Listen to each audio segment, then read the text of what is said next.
Thank you very much, Christopher. I'm coming from a different perspective. I'm a computer scientist who is working together with end users to help solve specific problems in the field of oral diversity, let's say. So maybe some of you don't know that Aalborg University actually has also a laboratories also in Copenhagen. So the main campus is obvious in the north of Jylland in Denmark, but we are based in Copenhagen. And I started working at Aalborg University actually 20 years ago, back 21, back in 2003. Back then, I don't know how many of you have never tried virtual reality? Just one, right? Now everybody has tried virtual reality. But back in 2004, it was not the case. Technologies were much less ergonomics, they were expensive, and they were only confined in laboratory settings. So in Aalborg, they used to have a very nice VR lab, which now has been dismantled because nobody uses spaces like a cave, so spaces where you have screens all around you. It was simply too costly to maintain. But nowadays, technology doesn't need to stay in the lab. So this is how our lab looks like nowadays. You're very welcome to come and visit us in Sudan, so the South Harbor of Copenhagen. But what is very nice is that nowadays technologies can be taken out to the labs and can be used to serve people with different needs. So in our lab, we perform basic research in the sense that we build technologies, but also we like to apply them both in the health sector and also in cultural sector, for example, museums and concert experiences. So today I'm going to focus mostly on hearing health. So as Sunny also mentioned, some years ago, there was a presentation here by Andrew Hugill, who created 2 years ago this very, very nice and comprehensive map of what is oral diversity. So we have so many elements that we need to consider. We are all very, very different, and we all have different needs in our ears. So this really comprehensive map, which includes also damages with noise, looks both at physical issue with sound, but also mental needs. So what we do in our lab, we are looking at these different needs and see how we can help individuals using different technologies. What I'm going to focus today, since I have a limited amount of time, is on virtual reality or extended reality technologies. So one of the main issue that has to be considered when you work with extended reality is the issue of spatial sound, right? Most of the devices, they have pretty good now graphical display, but pretty limited loudspeakers. And also the sound is not personalized. So usually it is measured with such a device. So this is a device which is called head and torso simulator. It has 2 ears. Each ear has a microphone in it.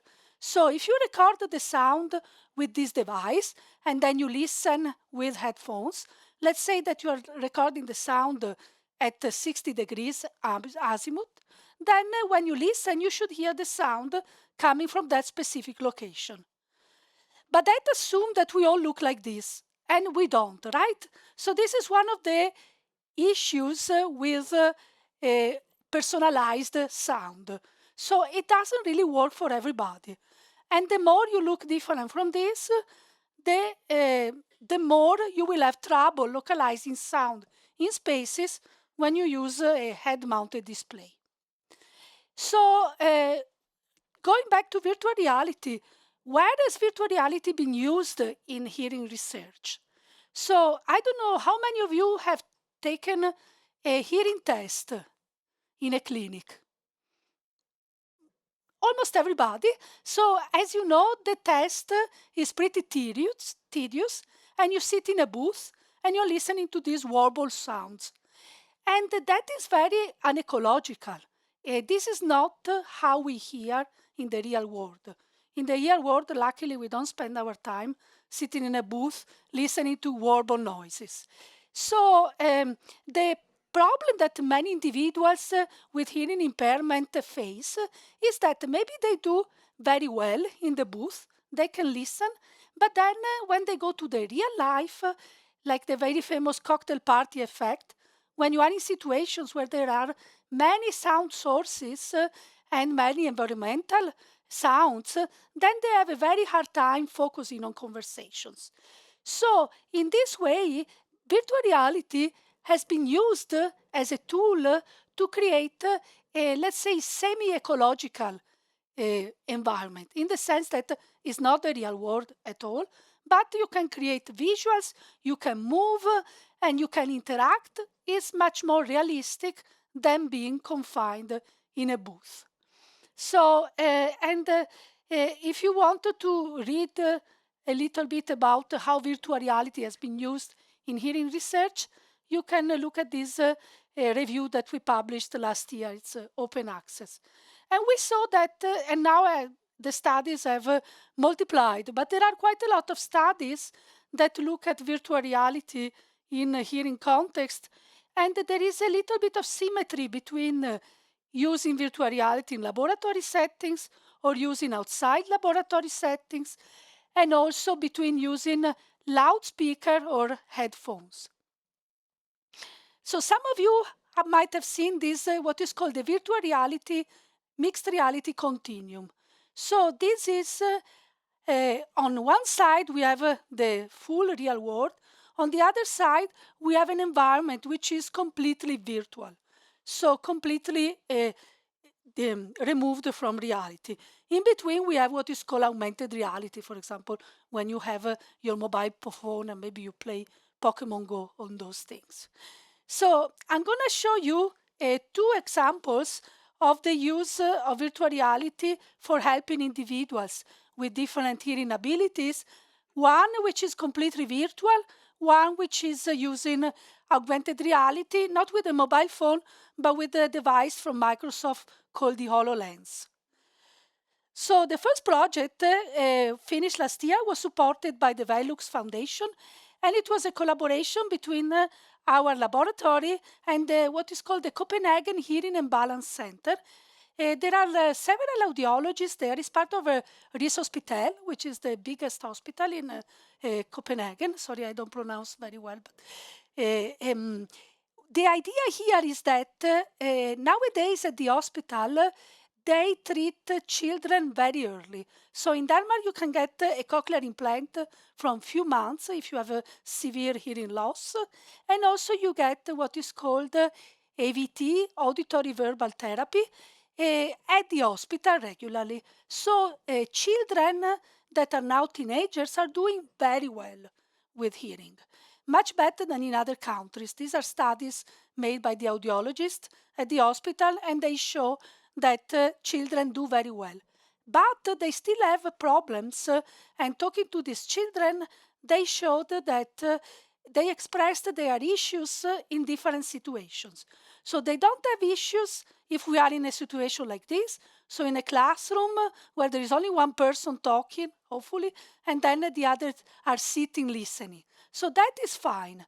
But when they start going to the playground, when a lot of things happen again and lots of children run around and there is lots of outdoor noises, then they're having difficulties. They miss the jokes. They miss all the social aspect of being a child or a teenager. So that is an issue. Another issue that they found is when they go on school tours. So when they go on school tours, they visit a museum. Maybe the acoustics is very bad in most of the museum, and also they have problems telling the guide to use a microphone. Maybe they are shy, so they don't really follow. So those two situations are the ones that we addressed using virtual reality. So these are the speech and language pathologists that we've been working with, who were interviewing the children and then testing our solution.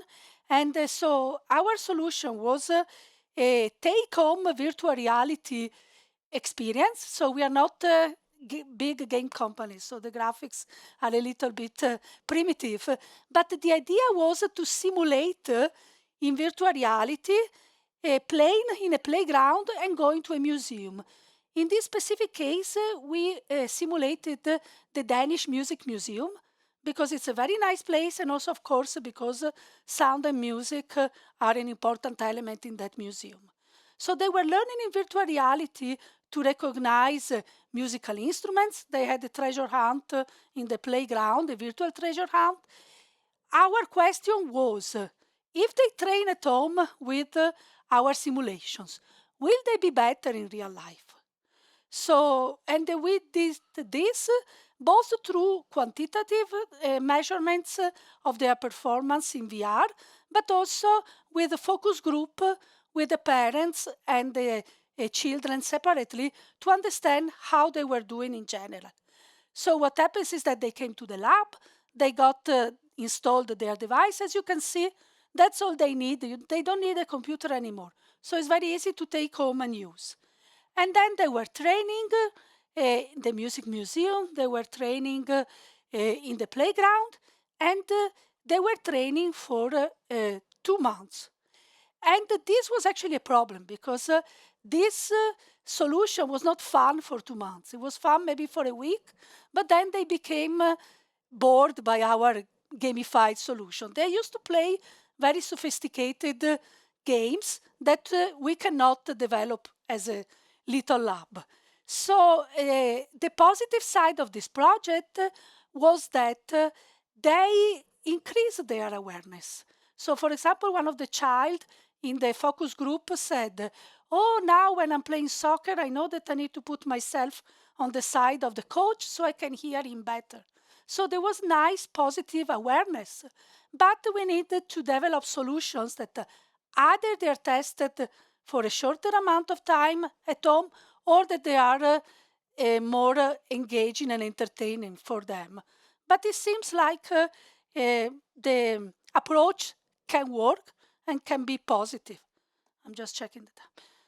Yes, so maybe I show you the video. Well, you can just see, it's a quick one.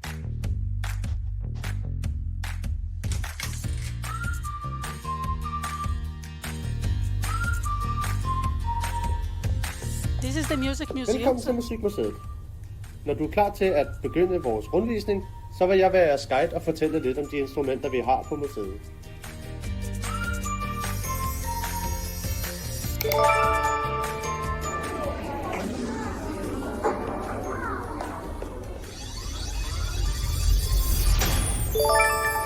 Sådan, det var den allerbedste cirkel.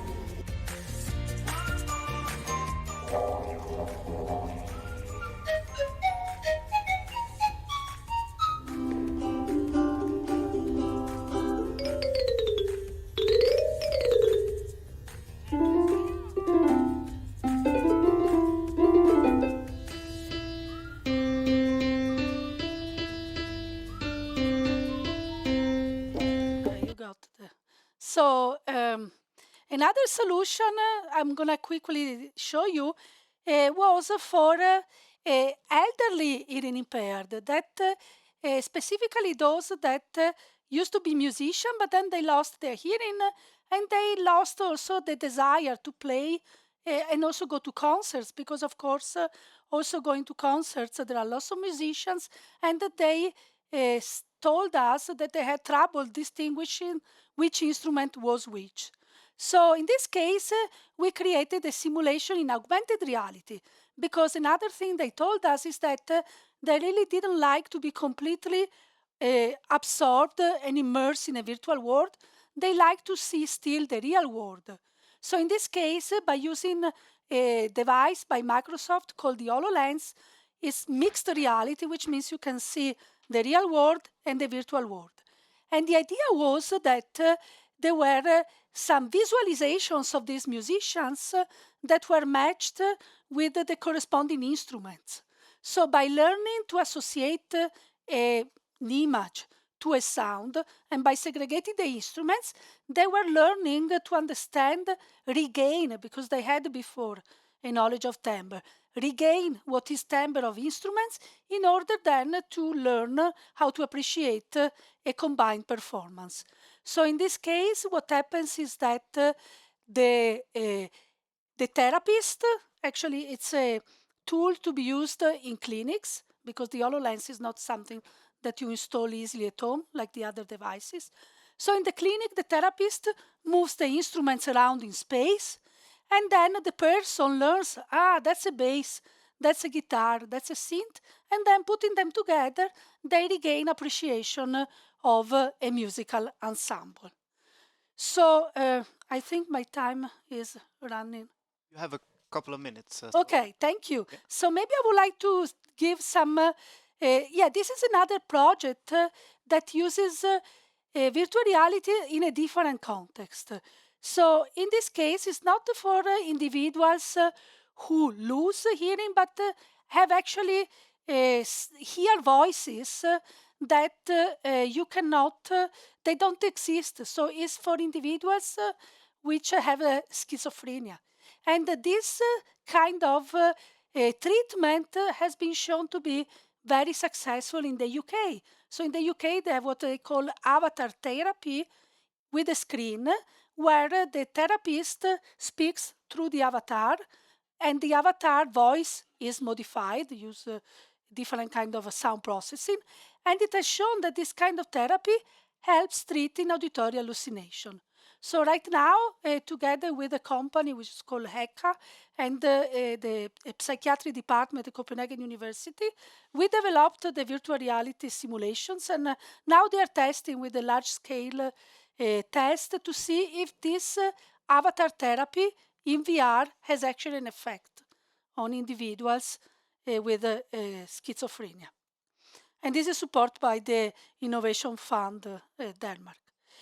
So just to give some closing remarks, the way we work is that we talk a lot to the stakeholders. We are mostly developers and user experience designers. So in this case, the stakeholders that we work most are the Copenhagen Hearing and Balance Center currently, and individuals with hearing impairments and their families. And also, we have been working with individuals that have different motor abilities. So, and of course, the needs of the children are very different than needs of the adults. So we need to take that into consideration as well in our design.